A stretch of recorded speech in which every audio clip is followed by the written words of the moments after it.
నేను చెప్పినట్టే పవన్ కళ్యాణ్ చేశాడు. అన్నైన నాగబాబుకి ఇచ్చేశాడు ఎమ్మెల్సీ.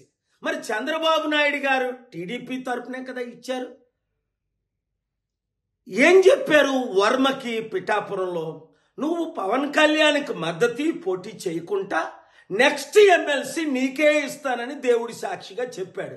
ఆ వర్మేమో అమరావతిలో, విజయవాడలో పవన్ కళ్యాణ్ చుట్టూ, చంద్రబాబు చుట్టూ తిరుగుతున్నాడు. అయ్యా మీ మాట నిలబెట్టుకోండి అని. బుద్ధుందా వర్మ? వాళ్ళ మాట నిలబెట్టుకోరని అప్పుడే చెప్పాను కదా.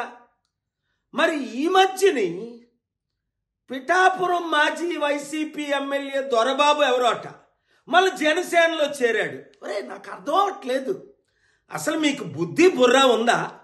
2008లో ఇదే పవన్ కళ్యాణ్ చిరంజీవి ప్రజారాజ్యం పార్టీ పెట్టి 100 కోట్లు 1000 కోట్లు కలెక్ట్ చేశారని మనం అందరం విన్నాం. కొంతమంది సూసైడ్ కూడా చేసుకున్నారు. మరి అదే ప్రజారాజ్యం ఇప్పుడు జనసేనగా ఆవిర్భవించిందని అదే చిరంజీవి చెప్తున్నాడు. అంటే అర్థం ఏంటి?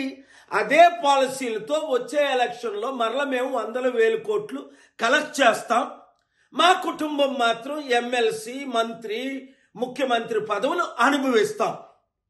తెలివైనోడు ఎవ్వడు ఆ పార్టీలో చేరడు. మూర్ఖులు, గుడ్డోలు, బుర్రలేనోళ్ళు మాత్రమే చేరుతారు అందులో. ఇంకా జనసేన కానీ టీడీపీ కానీ మన లైఫ్లో గెలుస్తుందా?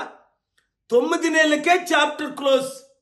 మొత్తం అంతా అవినీతి, అన్ని ఫెయిల్ అయిపోయారు అని స్పష్టంగా కనబడుతుంది కదా. వచ్చేది కేవలం ప్రజాశాంతి పార్టీయే, బడుగు బలహీన వర్గాల పార్టీయే. మన బీసీ, ఎస్సీ, ఎస్టీలు అందరూ ఇప్పుడు ఎందుకు కమిటీల్లో చేరిపోతున్నారు? ఐఏఎస్, ఐపీఎస్లు మొదలుకొని మాజీ ఎమ్మెల్యే, మినిస్టర్ల వరకు. మీరు కూడా ప్రజాశాంతి పార్టీలో చేరండి, ప్రజలకు సేవ చేయండి. కుటుంబ కుల పార్టీకి ఇప్పుడైనా గుడ్ బై చెప్పండి. చెప్పని మీ ఎమ్మెల్యేలకు, అరే యూత్, నిరుద్యోగులు, మీరు వాళ్ళకు బుద్ధి చెప్పండి. ఈ వీడియో సత్యమైనది కనుక అందరికీ షేర్ చేయండి.